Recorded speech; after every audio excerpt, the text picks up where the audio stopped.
Hey everybody, it's Cathy, and I'm here to tell you about my amazing weight loss results for July. If you are new here, I'm 55 years old and I have been a lifelong dieter. I've always been a little overweight, and more so in the last couple of years, so I have been on a 50-pound weight loss journey. And I have covered my weight loss journey on my channel. You can go back and catch up if you want. I had always been following Weight Watchers, and I recently decided that I wanted to try something new. Not that I have anything against Weight Watchers, because it is a tool in the weight loss toolbox and it does work if you work the program, but it just wasn't doing it for me. So earlier this year I took an online course. It was, I think, 8 weeks through my healthcare provider, and we would meet. There was a group of us online for 1.5 hours a week, and this dietitian would teach us a new lesson every week. So whenever that course finished, I emailed her, and long story short, I am now meeting with her personally one-on-one about every 6 weeks, and she's helping me to think of losing weight in a different way, because I feel that I have so many things imprinted on my brain that I'm having a difficult time adjusting to the new way of losing weight, because I'm used to counting calories. I'm used to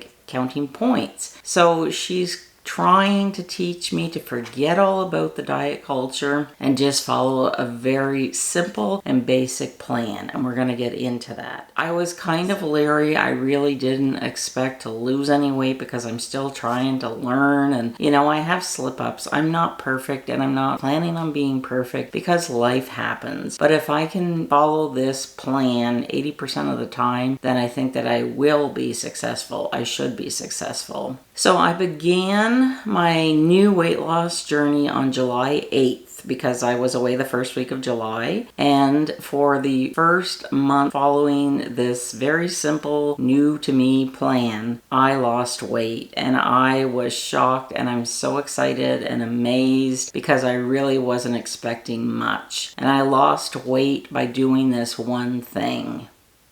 I quit dieting. My dietitian has introduced me to a new way of thinking. She said, divide your dinner plate into 3 sections. So half of the plate is vegetables, a quarter of the plate is protein, and the other quarter of the plate is good complex carbohydrates, which our bodies still need. Now, I'm not here to argue about all the different weight loss methods out there. If you are doing something that works for you, that is fine. This is my plan, and I'm sharing my results and my journey with those of you who are interested. So just by not dieting, by not counting points, not counting calories, she's kind of helping me to adjust to my way of thinking. As an emotional eater, I always have turned to food for comfort because I needed to stay strong when I was dealing, with my husband's 29-year battle with cancer. So I had to find a way to not fall apart, and my way of coping was using food. I'm not a huge eater, and I know somebody that is thinner than me will hear that and say, yeah, right, you have to eat a lot to be overweight. You don't have to eat a lot, you just have to eat the wrong things, and that is what I've been doing. I could eat the same thing every day. I don't really care about food. Where I go wrong is I eat really high calorie, high fat, high sugar products with very little nutritional value. So I'm talking about simple sugars like candy, drive-through food. I just feel like sometimes I just need a fix to soothe myself when I was going through all those very difficult times throughout my adult life. It wasn't a healthy coping mechanism, but it's one that worked for me, and it's one that it's just how I managed to get through the difficult times. And this, I would say, was a learned behavior when I was a child. And I'm not blaming anybody. When you know better, you do better. When I was growing up in the 70s, we were rewarded with, here's a cookie, or here's 25 cents. Go to the store and get, 25 1-cent candies. I'm sure a lot of you can relate to those things. If we were feeling down, here's a cookie. I have to try and unlearn all of that. And I'm 55 years old. old, and it's not something that I can easily just forget about and switch off, because for most of my adult life, I have always been on Weight Watchers, but I really wasn't following it. And I did lose weight with them before. And like I said, it does work if you work the program, but I just found this year I really wanted to get serious and get healthy, and I needed a fresh start and something new. So it was really a gift. The stars aligned whenever I was invited to participate in this nutrition class, but then to get the chance to work one-on-one with a dietitian, which I find very beneficial. I've met with her, I think, 2 or 3 times, and this last time we basically just went over every 6 weeks. She'll set like a couple of goals, and she doesn't want me to be perfect at all of them. She just wants me to try and follow the plate way of eating whenever I'm preparing my meals. So I always have in the back of my mind,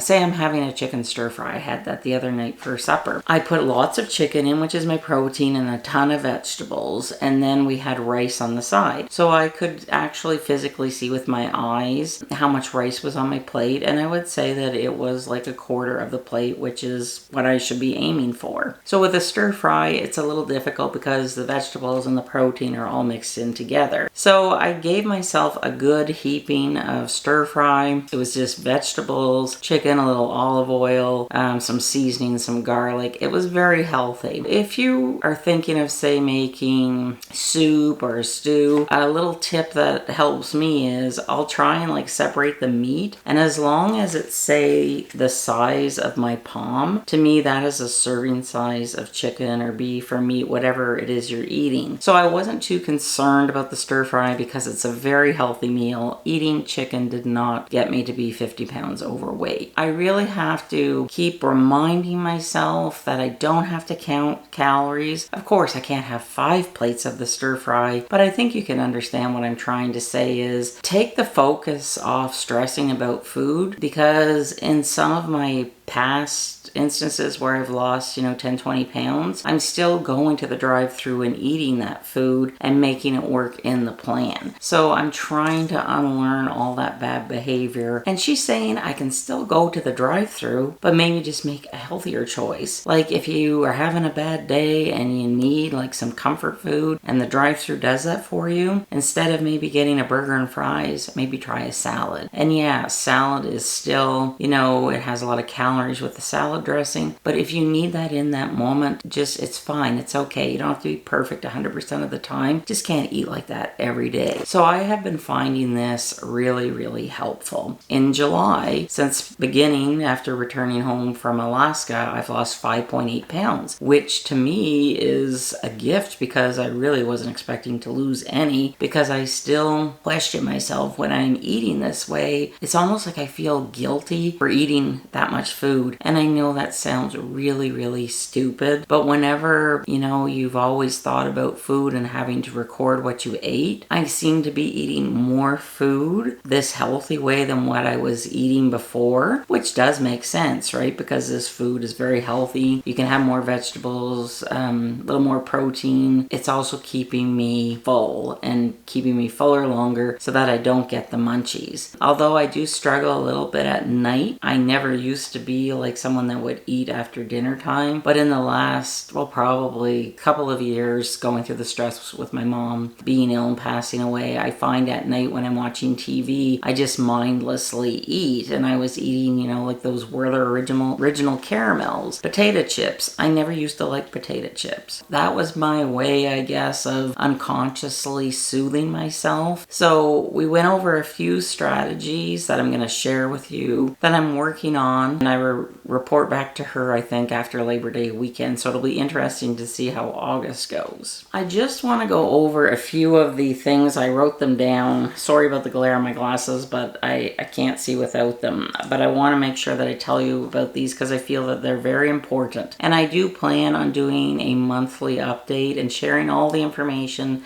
that I learned from the dietitian, and posting it here to help you all if in case you're interested. So we met last week and we really concentrated on me getting more protein, because I was telling her what I'm eating and I don't get enough protein, and that's part of the reason why I think it is that I maybe do get the munchies and make bad choices, because I'm not feeling satiated. She asked me, what do you think of when you think of protein? For me, it's like chicken, beef, it could be pork, eggs. It's kind of all a protein that I would have learned about in the food guide when I was a kid. But there are so many other options today, some of which I wasn't even aware that was a protein. And some of them are vegetarian options, which I like, because I do like to, go meatless once or twice a week if I can. So we talked about sources of protein, and she got me thinking about beans as a source of protein. Also nuts. And I remember whenever I was, counting calories, counting points, if I was to eat some nuts, they took a lot of my points, because I was almost being told nuts are bad for you, don't eat them. They can be bad for you if you eat the whole bag, but if you just have like a quarter of a cup a day, it's not going to put weight on you. Dairy products are a great source of protein, like Greek yogurts, nut butters. I'm not crazy about peanut butter, so I probably would skip that one. But she suggested, like almond butter or different types of nut butter. The key is whenever you're, say, having a snack, and she does recommend that I have a snack. I could have one in the afternoon and one in the evening, because then that's going to keep my blood sugars level. It is important to have either a protein with fiber, and you can get fiber by fruits, vegetables, whole grain, popcorn without butter on it, or have a healthy fat with fiber. It's always important to have fiber as part of the snack or your meal, because fiber fills you up, you'll eat less. Healthy fats that she wrote down for me were like nuts, seeds, again, nut butter, and avocado. Like not a whole avocado, she has a third of an avocado. And it's funny because I always thought avocados were healthy, but I always felt guilty eating them, because again, whenever you're counting points, calories, it can take up a lot of points. And when I'm thinking about this, it just seems really, I don't know, dumb,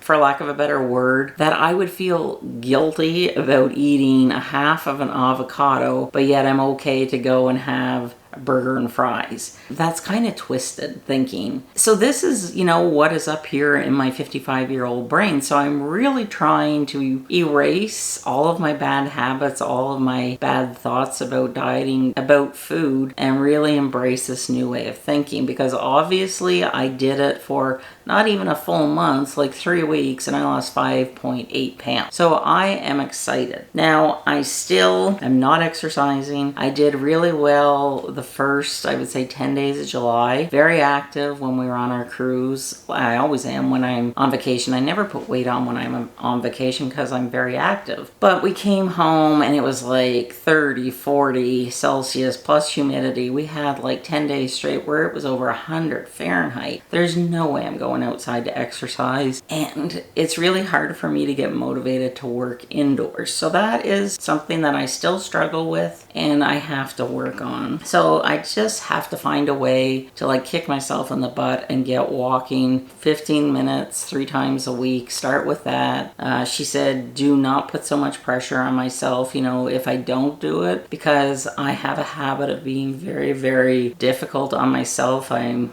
very, very hard on myself. I have to kind of get away from that and also learn to, treat myself with compassion and with grace, because nobody's perfect. So why am I holding myself up to this high standard that everything I do has to be perfect?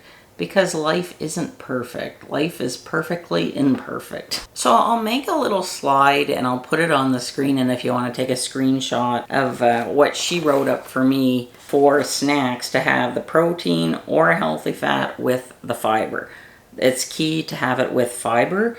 And I have been trying this. Usually I will have an orange in the evening. I'm trying to, if I'm going to snack, at least have something healthy. I would have the orange by itself, but I still felt like maybe an hour later I could, have something else with it. So what I've tried is I've had an orange with maybe 10 almonds, or I will have almonds and a cheese stick, because the cheese stick would be the protein, right? The almonds are the protein. So when I have the almonds with the orange is the fiber, the almonds are the protein. It really does help to quash the munchies, and I'm trying. I put this on my fridge, it's there, and then whenever I go to the basement when we watch TV at night, I'll look at this and say, okay, well, what snack can I make? Because she said it's okay to have a snack, like in the evening. And the other thing was that I told her, I get up, I have my thyroid pills, and I have to wait about an hour and a half before I can eat. So then it's like maybe 9:30, depending when I get up. We like to have like our main meal at noon, but she said try not to do that. Maybe just try and have smaller meals throughout the day. Like try and eat every 2 to 3 hours. And by eat, she doesn't mean like a hamburger 5 times a day. She means, like your breakfast, maybe a smaller lunch and a smaller dinner, but then you can have your snacks. So I'm trying to incorporate that in as well, because yes, like I can have my main meal at lunch and then I'm not hungry at 5 or 6 o'clock. But then what I was finding was I got the munchies at 8. So I guess what happens is your blood sugar goes all over the place, and that's whenever I want to start to binge. And another thing we just touched on this week, and she kind of planted the seed in my head, like for an emotional eater, what is it that the food is giving to you? So I've been thinking about that, and my whole life, whenever I felt stressed or anxious or scared, I always, would just mindlessly eat instead of just feeling the feeling that I was feeling, if that makes sense.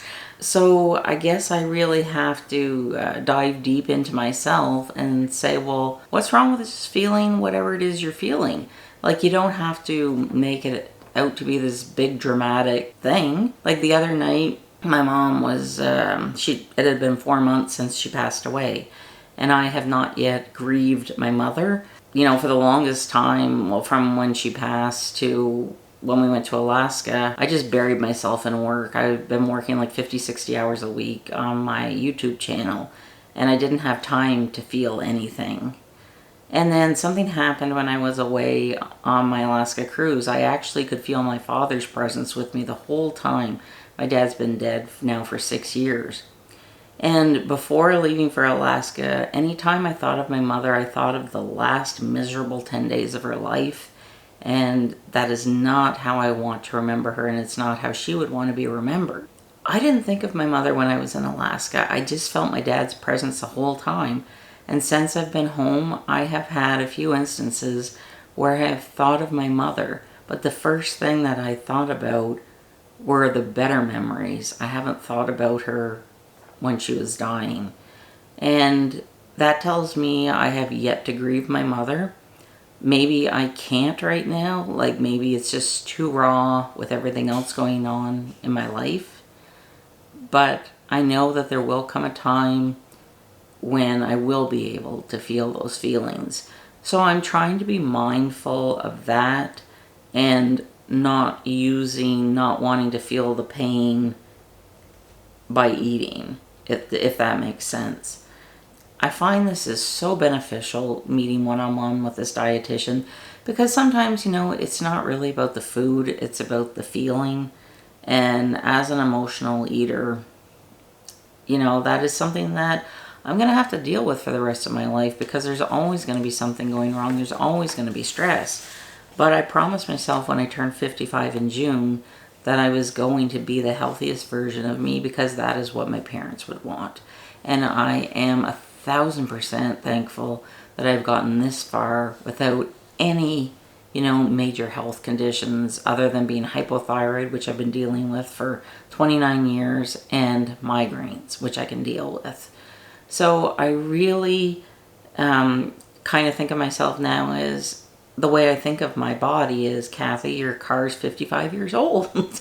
You wouldn't keep a car for 55 years old because it would start to rust, it would start to fall apart. If I don't take care of myself and lose the weight and, get healthier, then I'm going to start falling apart, and I don't want that. So whenever I'm feeling like, oh, I want that bag of Werther's or whatever, I just try and, think of the analogy of the car. It's like, well, do I want my muffler falling off? No. So then maybe have an apple instead of the Werther's. Like, what is it about the Werther's that soothes me? Nothing. Because whenever I'm very, very anxious, I'll just keep shoveling them in my mouth. And I'm not getting satisfied from eating them. And I remember a few weeks ago, we got takeout and I'm eating and it's like, this is garbage. Like, I don't even enjoy eating it, so why am I eating it? These are the thoughts that are going through my mind, the things that I'm working through, and I just wanted to share them with you because I don't think that I can be alone feeling this way. And, this is a safe place where we can all come together, share our stories, support each other. And, I'm being very open and honest and vulnerable here with you in the hopes that you will see yourself in me and that we can support one another and, get healthy together. That's why I share these videos, because it's not easy to share these types of things because it is very deeply personal. I just want to tell you a few more things before I'm on my way. Some things that we're going to try and work at in August. She gave me a few websites where I can go and find a few recipes to try out, and maybe I can prepare some meals ahead of time and have them in the freezer to help with meal prep, because that's something that, I know I should be doing, but I don't. And I don't feel like I have to do it because I work from home, but I really should be, because whenever it's like 12 o'clock and I'm hungry, if I have food in the fridge, then I'm going to make a healthier choice rather than going to the drive-thru. And I also want to find some healthy protein-rich smoothies that I can make for my dinner at night, because some nights I really am not that hungry, but I still have to find a way to get more protein in. And we meet again in September, so these are my goals. So for August, I'm going to work on getting more protein, going to try out some new recipes, and I'll link a few of the websites in the first pinned comment so you can have access to them as well. I did pretty good exercising in the beginning of July, but quit because it was too hot. And now that the humidity is over, I'm looking forward to going for a stroll around the block and getting back to walking, because I used to love to walk. It helps to clear my head, it helps me to sleep, and it's a great form of cardio. So I'm just going to leave you with this question. What is one change that you're going to make this month to help you be successful and lose weight in August? And maybe you don't even have to lose weight. Think about it. Like, we have to get away from the numbers on the scale. Like, yes, they're important, but I think before we can focus on the scale, we have to focus on what's going on inside here and here. And I really do find that this new way of thinking about food, and I guess it's just meeting with her, having somebody to put a bug in my ear and get me thinking, I can find a shift. Like, I'm shifting away, and if I have another great August, I'm going to be blown away, like, if I lose weight, because I still feel like, how is it possible to lose weight by eating? It sounds so twisted, but I guess, 35 years of dieting does that to somebody. So I'm wishing you a fabulous month, and I will check back with you at the end of August. And in the meantime, be sure to go check out any of my other videos. I just put up my Alaska cruise video. It's kind of like a little vlog. We recap every day and I show you what I wore. So good luck to you, and I'll see you soon. Bye.